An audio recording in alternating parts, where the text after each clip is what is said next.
One of our rules in our laning, our Torah reading, is that we don't conclude an aliyah on a sad note.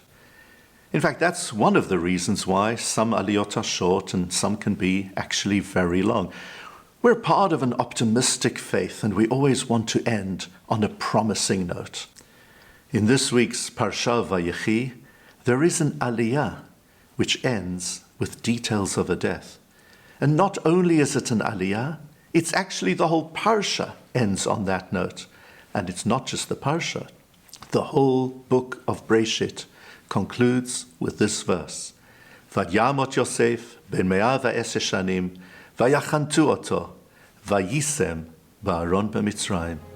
Yosef died when he was 110 years old.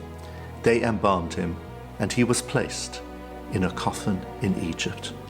That's such a sad note. How can we justify the whole book concluding on this note? Yosef had lived a very full and outstanding life. 110 years compared to his contemporaries was on the short side, but we'd give anything to live a life of that length. Of course, it was sad that he was passing away, but at the same time, we can recognize that he had lived a life of immense value. In addition to that, it wasn't all over. The soul was going to continue to exist. I recall hearing a lovely Dvar Torah from Rabbi Lichtenstein Zatzal. And of course, he was also a master of English literature. He pointed out that in the prophecies of Yeshayahu, the prophet often uses the word rechem to represent both a burial place and also the womb.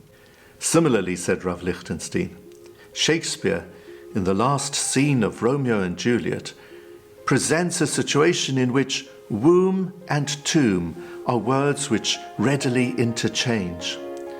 And the message here is very clear. One form of life gives way to another. And as physical life in this world draws to a close, a door is being opened for the spiritual life of the soul in the world to come. And that's exactly what we reflect on when we recall the death of Yosef HaTzadik, Yosef the righteous one.